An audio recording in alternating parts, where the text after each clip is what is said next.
the Sabbath, the Sermon on a Plain, and what I think today on another episode of the Bible in 1 Year with the Preacher's Husband. Today we're going through Matthew chapter 12, verse 1 through 21, also Mark chapter 3, and Luke chapter 6. And tomorrow we're going to go through Matthew chapter 5 through 7 for the Sermon on the Mount. So, let's get into it. Let's see what we get today. So, Jesus here in Matthew chapter 12 at the beginning, we're talking about the Sabbath thing again, and when he heals the man with the shriveled hand.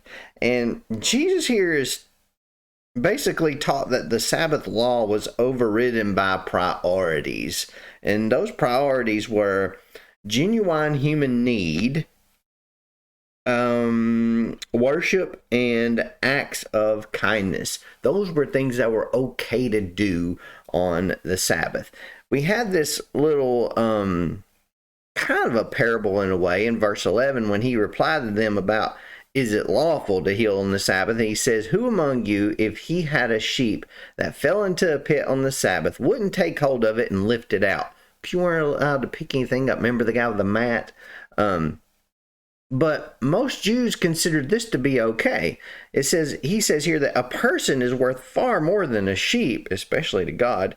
So it is lawful to do what is good on the Sabbath. And this was in Jesus's perspective here. So most Jews at the time did believe that it was permissible to rescue a beast of burden on the Sabbath, or an animal that's in distress of some sort. So if it was, this right here would be pretty inconsistent to refuse the same privilege to humans, since God himself values people more than animals. So the Sabbath was to be kept holy, as in Exodus 20, just like it said, but a ban on good deeds is pretty much unholy, and that dishonors God. Doing something good honors God. Not allowing someone to do something good dishonors God, no matter when it is, whether it's the Sabbath or whether it's a Tuesday. That's just the way it is. We get into verses 15 through 21 here, and Matthew recognized that Jesus was the fulfillment of Isaiah chapter 42, verses 1 through 4, and they are listed here. And this implies a few things: that number one, he is God's son and servant. Number two, he is chosen and loved by God. 3, he pleases God with his obedience. 4, he bears God's spirit. And 5, that he will rule over a universal kingdom that includes all nations. 6, that he is humble and nonviolent. And 7, he will include Gentiles in his redemptive plan. So I did find that interesting. And from here, I'm moving on to Mark chapter 3. So what did Mark have for us today? He starts out again talking about Jesus entering the synagogue, and there were some issues there. And the Pharisees here were watching him pretty closely.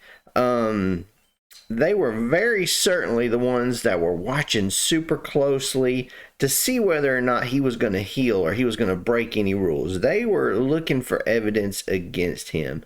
And in verse 6 here it says, immediately the Pharisees went out and started plotting with the Herodians against him, how they might kill him. And I found that to be very interesting. I'm thinking, Herodians, that's from me, like King Herod. Is that what I'm thinking here?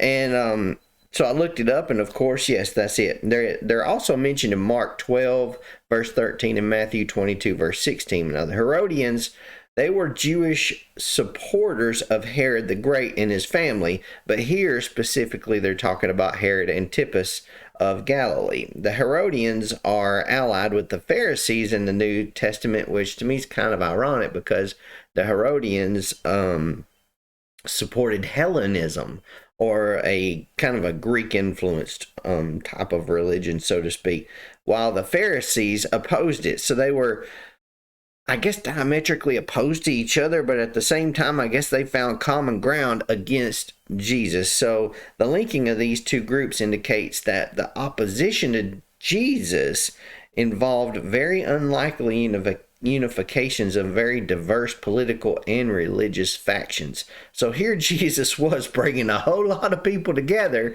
Unfortunately, it was a lot of people who were aligning against him and not for him. So this is the troubles that he's facing at this point in this story and in his life. Then we get to the list of the 12 apostles here in Mark. Now these lists, there's several lists here, but the 12 apostles, it recalls the 12 tribes of Israel. So there always seems to be 12. Now, although the names tend to be different in the different books, some of these names we can link to each other. For instance, Thaddeus is possibly the Judas, the son of James, that's listed in Luke chapter 6 that we read today. And others like Bartholomew, he's probably Nathaniel in the other list. So some of these names are interchangeable because sometimes they go by different names, like Simon, as it goes by Peter. And so these lists you have to look at and you kind of take notes. They're most likely the same people. Now, this list, though, that was interesting to me was only Mark points out that Jesus nicknamed James and John the Sons of Thunder.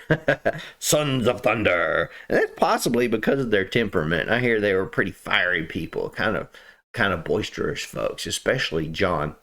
And of course, Mark chapter 3, verse 25, if a house be divided against itself, that house cannot stand.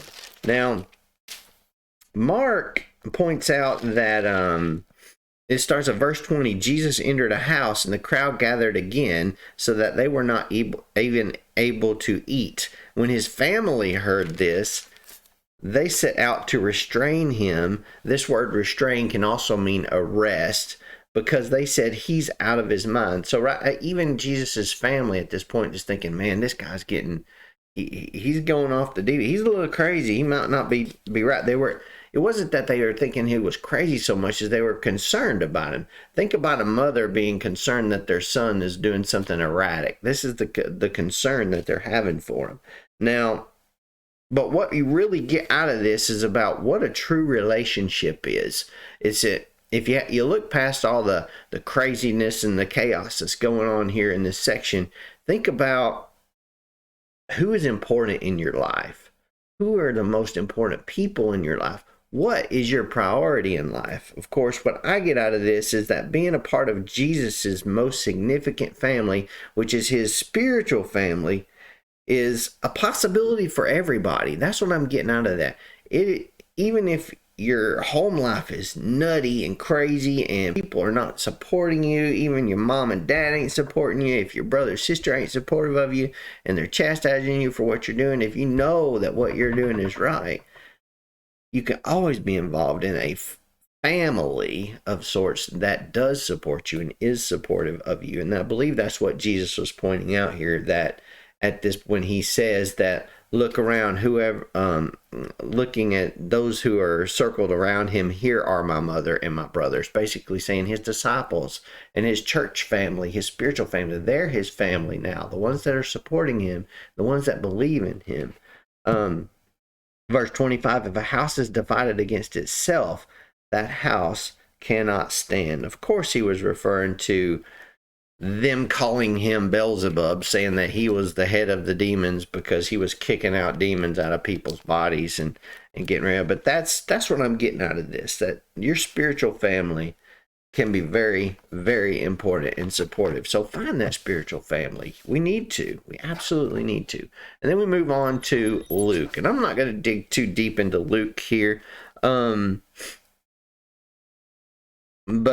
in this section, I go through Luke, and you get some of the similar stuff with the 12 apostles and the Sabbath issue and the teaching and the healing. But then you get into the Beatitudes and basically a short version of the Sermon on the Mount. This verse here, 17 through 49 of chapter 6, is often referred to as the Sermon on the Plain. It has a lot of similarities to the Sermon on the Mount in Matthew chapter 5 through 7 that we're going to read about tomorrow, but it's much shorter, and probably the best explanation for the similarities and the differences that I can find here is that since Jesus undoubtedly preached the same material in various locations at different times, it's very possible that the Sermon on the Mount and the Sermon on the Plain were presented on two different occasions, possibly. It's brought to my mind the Methodist circuit riders, when they used to, a lot of those circuit riders would have one message. They would take that one sermon and they would go from church to church and preach it. And when they would go through the circuit, and then they would come back to that church the next time, they would preach a different message, and then go and preach that message at each of the churches. So it's possible that Jesus was doing the same thing here. We get to verse 20 through 26, and of course, verses 24 through 26 in this section are the exact counterpart to verses 20 through 23. 20 through 23 are the Beatitudes, or the blessed, and then of course 24 through 26 are the woe. And Jesus gets into the loving your enemies section of this. We're going to talk a lot more about this tomorrow when we get into Matthew chapter 5 through 7. So, what else stood out to you in this? I hope that this has helped you with your studies today. If it has, click that like button, subscribe button. Of course, click the little jingle bell so you can get notified the next time I upload a video, which will be tomorrow, for another episode of the Bible in 1 Year with the Preacher's Husband. I hope to see you then. Bye.